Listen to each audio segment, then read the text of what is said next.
رافائيل دياز بيلولي الشهير برافينيا، حكاية بدأت بسلسلة طويلة من الرفض وتهديدات بالقتل لو كسب ماتش قدام مرشح للبالون دور.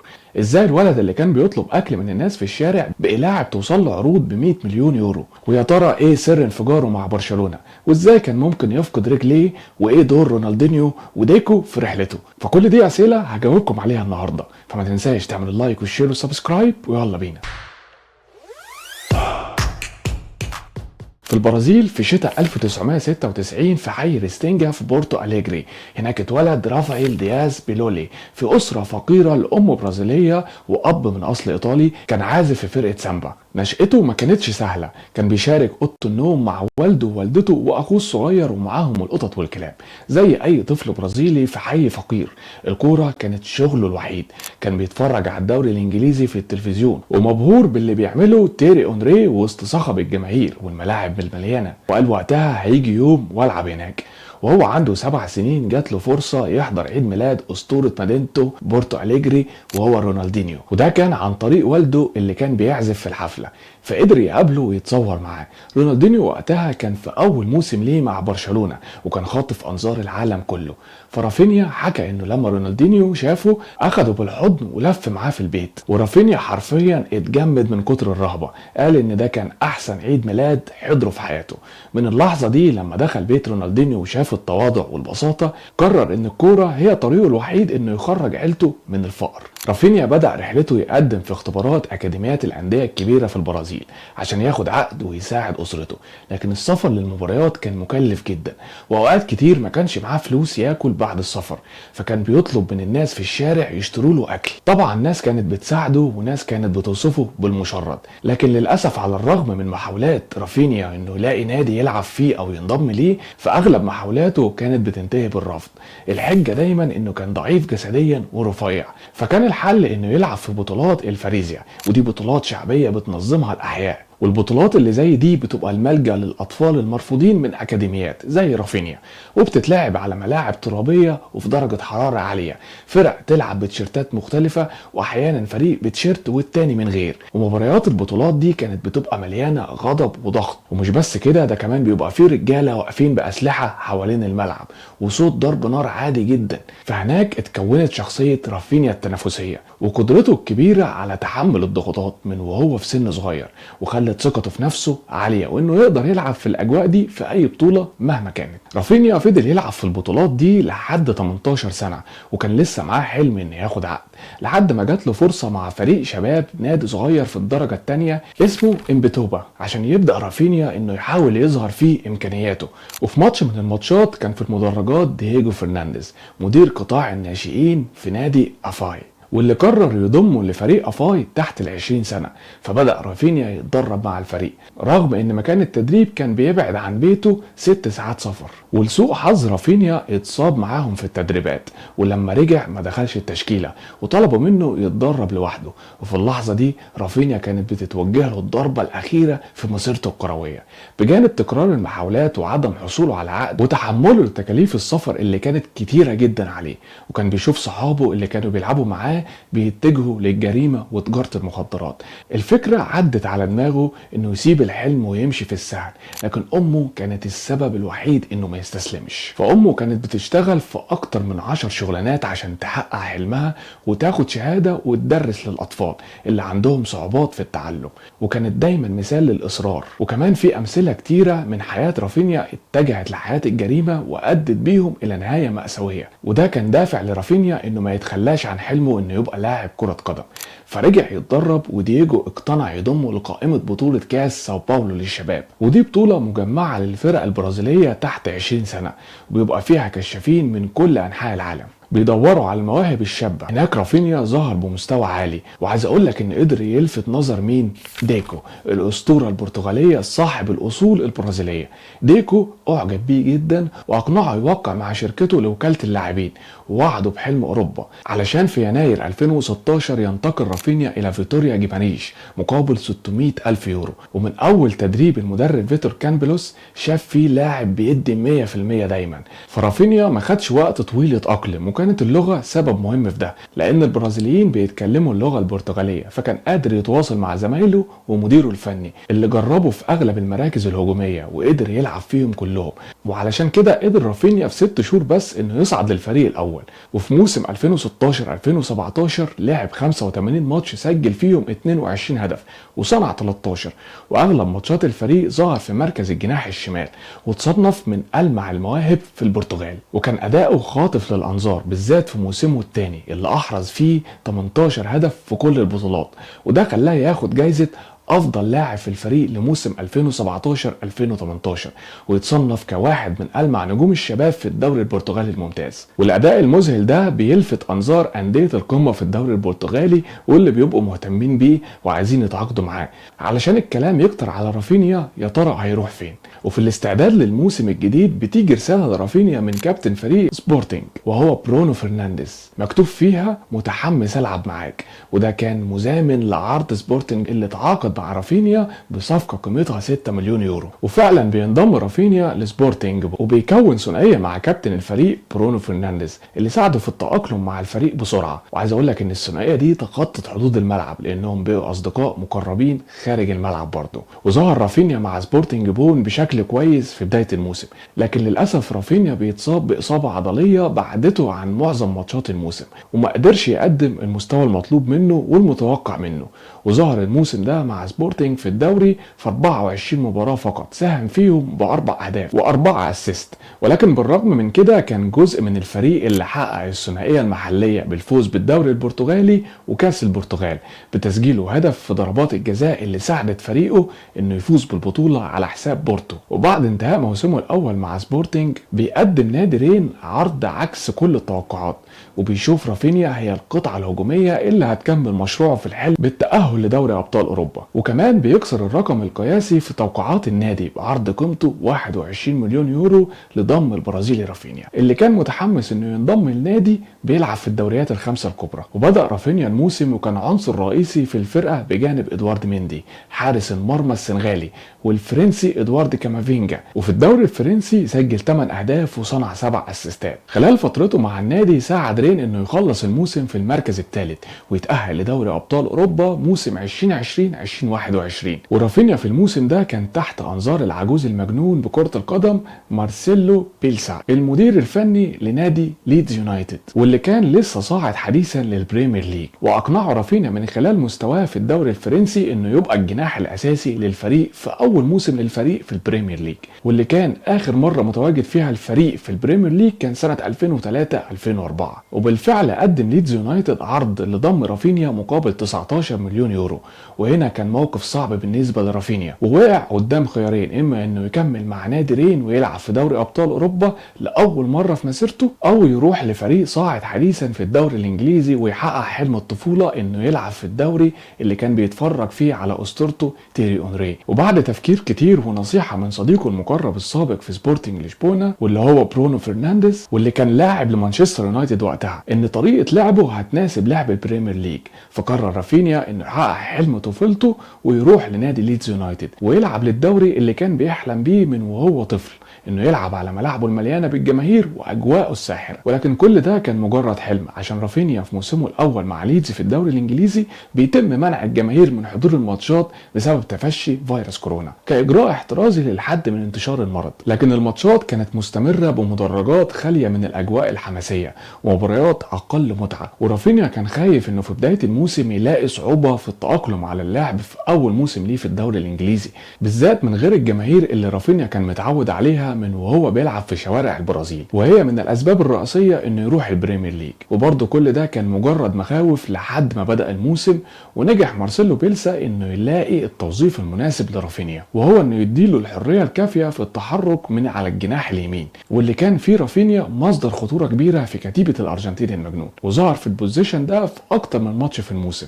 وفي شهر اكتوبر ينضم رافينيا لاول مره لتمثيل المنتخب البرازيلي، ومع اول بدايه ليه مع منتخب بلاد البرازيل نجح انه يعمل اسيستين وبياخد ضربة جزاء ضد فنزويلا في أول مشاركة دولية ليه. بس خلينا نروح على الدوري الإنجليزي. ففي واحد من ماتشات الدوري الإنجليزي ضد ساوثهامبتون بيسجل رافينيا هدف من ضربة حرة، وبيقرر انه يرد الواجب لرونالدينيو اسطورة بورتو أليجري واللي حببه في الكورة من وهو عنده 7 سنين، واهدى الفاول ده لوالده واللي توفى قبل ايام من المباراة. وبيكمل رافينيا مستواه الرائع اللي قدر بيه يكون جزء من احتلال ليدز يونايتد للمركز التاسع في اول موسم ليهم في البريمير ليج. وفي مباراة ضد مانشستر سيتي في الجولات الأخيرة من الموسم بيتدخل فرناندينيو لاعب السيتي على رافينيا تدخل عنيف على رجله، واللي كان متعود على لعب الشوارع العنيف في البرازيل. بس رافينيا ساعتها ربط رجله وافتكرها خبطة بسيطة، لكن لما روح بيته وفك رجله لقى ان رجله منتفخة قد رجله التانية مرتين، وخدوه على المستشفى على طول. والألم كان شديد جدا على رافينيا وجاله إحساس انه هيخسر رجله من كتر الألم، واضطر الدكاترة انه يعملوا له عملية ويسحبوا اكتر من 100 ملم دم من رجله. وقالوا الدكاترة ان موسم رافينيا انتهى. لكن بالرغم من كده رافينيا قدر بعد التعافي انه يلحق اخر ماتش في الموسم قدام توتنهام كبديل، واللي انتهى بفوز ليدز يونايتد. وانهى رافينيا اول موسم ليه مع ليدز بالمشاركة في 32 مباراة في كل البطولات، قدر يسجل فيهم 7 اهداف ويصنع 9 اسيستات لزمايله، ويبروز الموسم كأحد ابرز لاعبي ليدز يونايتد. وبيبدأ الموسم الثاني ليه في الدوري الانجليزي، لكن مع رجوع الجماهير للبريمير ليج وتعديل تكتيكي بيخلي رافينيا اقرب للجون اكتر.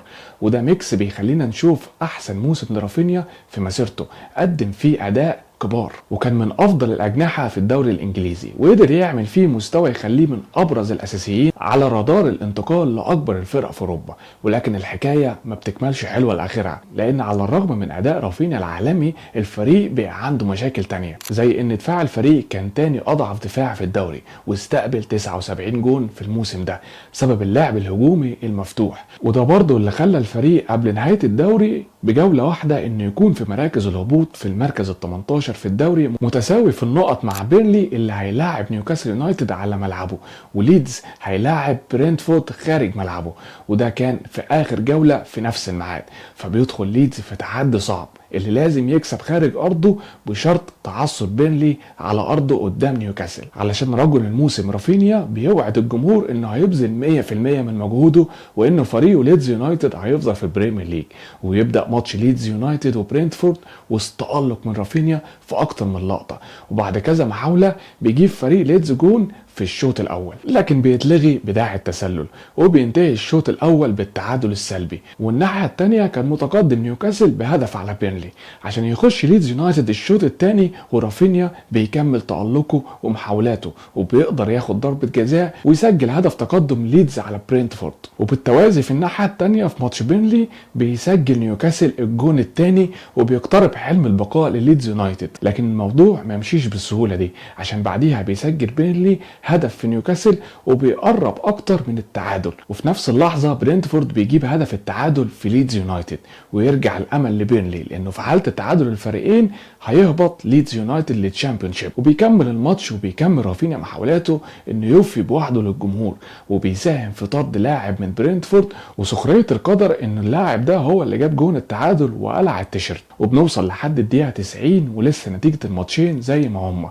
لكن بيرنلي قادره تتعادل في اي وقت على ملعبها. فلحد الدقيقه 94 اللي بيجي فيها ركنيه لفريق ليدز وبيرفعها رافينيا وبتترد لهارليسون ويشوطها من مره واحده عشان يضمن بقاء فريقه في البريمير ليج بعد مباراه كان رافينيا فيها هو النجم الاول للفريق، وبيحتفل مع الجمهور اللي كان اهم الاسباب انه ينتقل للبريمير ليج.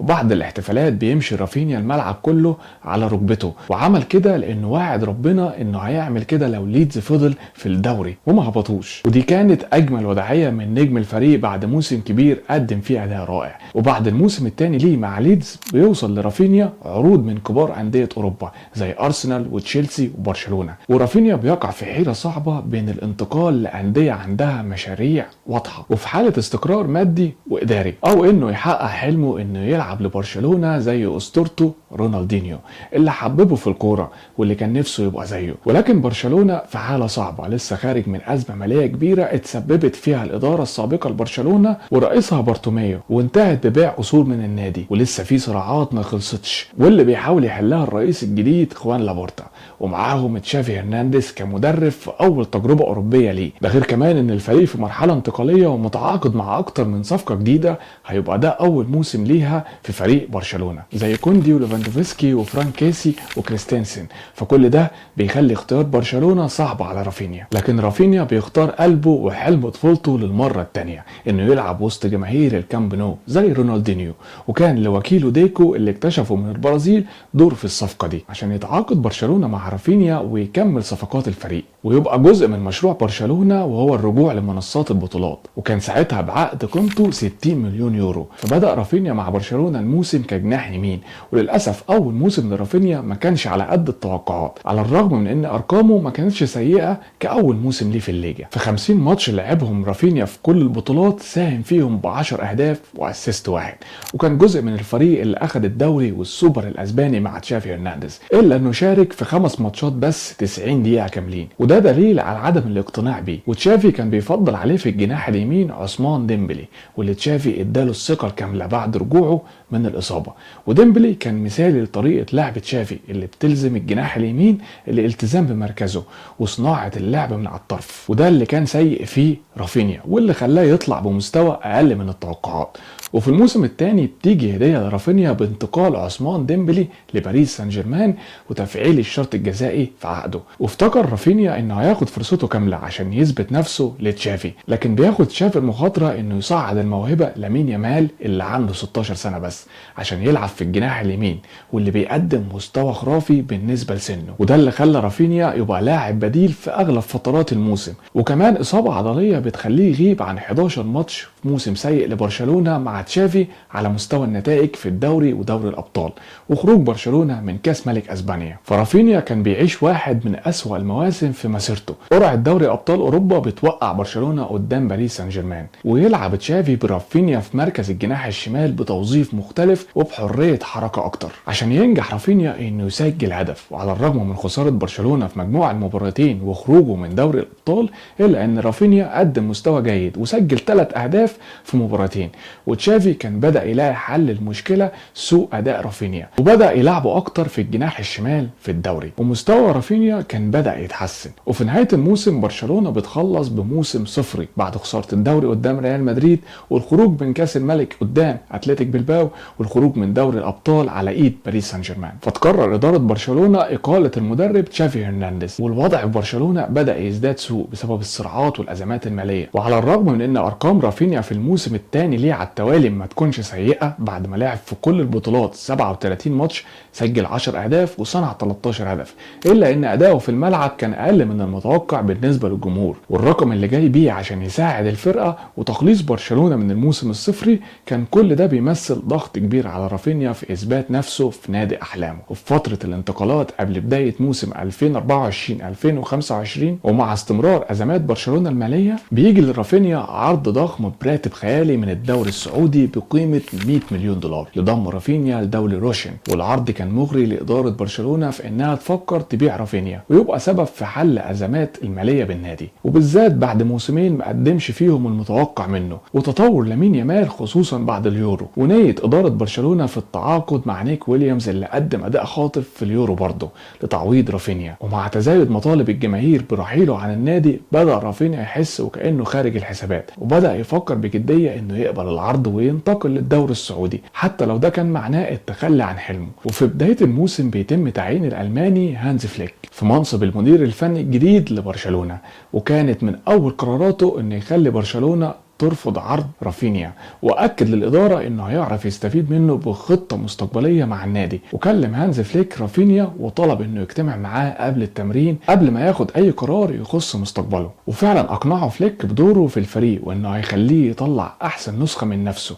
وده بيبدا من انه بيخليه واحد من الكباتن ال5 للفريق. ورافينيا نفسه بيوعد هانز فليك انه مش هيخليه يندم على القرار ده. وبيبدا رافينيا الموسم مع برشلونه تحت قياده هانز فليك في المركز اللي تشافي جرب فيه رافينيا ومستواه اتحسن في نهايه الموسم اللي فات على الجناح الشمال، لكن هانز فليك كان طالب من رافينيا انه يلعب بديناميكيه اكتر، وحول رافينيا لجناح شمال فتاك من خلال التحرك في قلب الهجوم جنب ليفاندوفسكي وخلق مساحات في ظهر الخصوم، وانه يتحرك بسرعته وينهي الهجمات اللي قادر يصنعها بدري. ولامين يامال خلى دوره من غير كوره اكتر من دوره بالكوره، وانه يبقى صاحب القرار الثاني اللي بيتوج مجموعه القرارات الاولى من الفريق. والتعديلات دي ساهمت ان رافينيا ينفجر، واستغل فليك رافينيا افضل استغلال، واداله الحريه اللي نشأ عليها في شوارع البرازيل واللي اداها له مارسيلو بيلسا بس بشكل مختلف شويه. وظهر رافينيا كقائد حقيقي وحاسم لفريق برشلونه الافضل في العالم الموسم ده، وشارك ب 59 مساهمه هدفيه كاكتر لاعب مساهمات في الدوريات الخمسه الكبرى، وكان من عوامل الحسم المهمه جدا طول الموسم مع برشلونه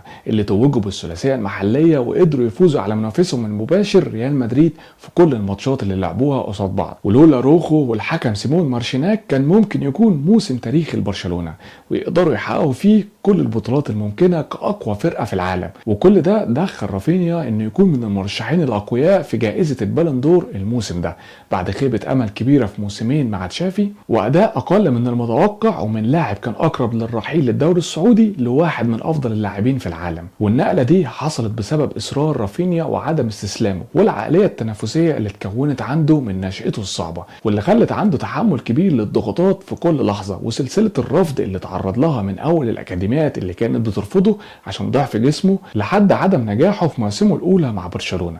واللي كان عامل رئيسي في التغيير ده هو هانز فليك اللي استغل امكانيات رافينيا وقدر يطلع منه افضل نسخه بتناسب امكانياته وتساعد الفريق، وقدر يبني عليه واحده من اقوى الفرق في العالم. ودي كانت قصه رافينيا. وانت كمان ما تفكرش عشان شويه مشاكل في حياتك عطلتك او عشان ما كانش عندك الامكانيات انك تبدا في الحاجه اللي انت بتحبها، او تفكر انك تختار الطريق السهل وتفقد الامل، او لو حاسس انك مش ناجح في شغلك ومش عارف تحقق حاجه في حياتك، فممكن برضه تكون مشكله توظيف واستغلال امكانياتك هو اللي معطلك انك تبقى افضل نسخه من نفسك.